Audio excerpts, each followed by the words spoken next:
Aujourd'hui, nous allons à la rencontre d'un temple de la gastronomie française. Son restaurant a été élu 4 fois consécutive meilleur restaurant au monde selon le classement La Liste. Après s'être formé dans plusieurs établissements prestigieux de Paris et d'ailleurs, le chef ouvre son propre restaurant à Paris. En 2002, il décroche sa 3e étoile et en 2015, il prend ses quartiers dans l'emblématique Monnaie de Paris, une réelle consécration dans sa carrière. Vous l'aurez compris, c'est de Guy Savoy qu'il s'agit. Parce que le chef a à cœur de mettre ses collaborateurs en avant, nous écoutons aujourd'hui Sylvain Nicolas, sommelier du restaurant Guy Savoy, nous dévoiler le rôle que joue le vin dans le restaurant.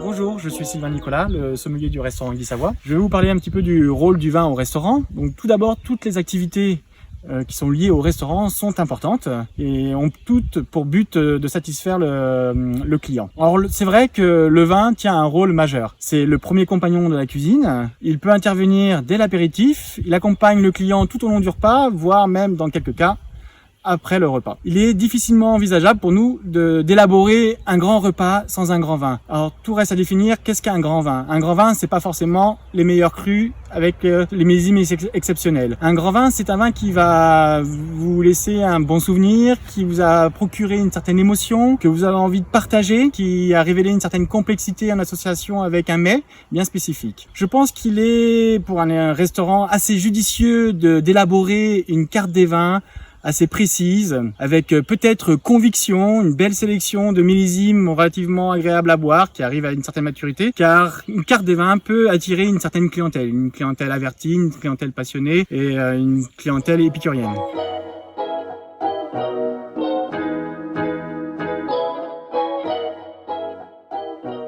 En cuisine, on utilise généralement assez peu le vin. Quelquefois, de manière subtile, le vin intervient dans la réalisation des jus, dans la réalisation des sauces. Toutefois, pour certaines recettes assez bien précises, par exemple, nous proposons au restaurant une poulette farcie, préparée en demi-robe, sur laquelle on va servir un sabayon au vin jaune. Et cette fois-ci, le sabayon au vin jaune va quand même marquer un petit peu son empreinte, le plat, avec ses arômes oxydatifs très typiques, très appréciés du Jura.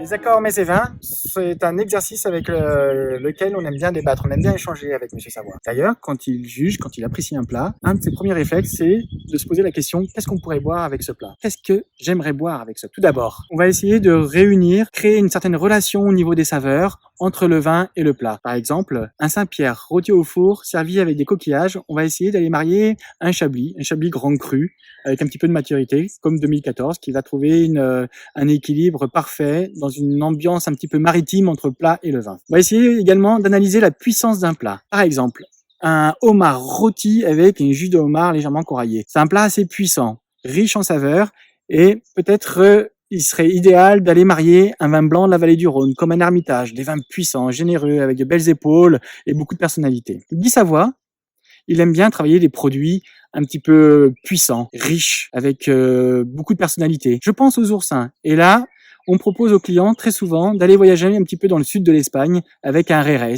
en Andalousie, avec un vin légèrement muté, dans un caractère oxydatif et également avec des saveurs un petit peu iodées, comme une manzanilla de Sanlúcar. Toutefois, pendant la période de la chasse, Guy Savoy a l'habitude de proposer un lièvre à la royale. Et chaque année, on sélectionne un vieux sauterne. On aime bien un petit peu surprendre nos clients, qui sont peut-être quelquefois au début de repas un petit peu réticents sur l'accord, mais plutôt enthousiastes sur en fin de repas. Voilà. N'oubliez pas que les accords régionaux font partie des vraies réussites en termes d'accords mets et vins.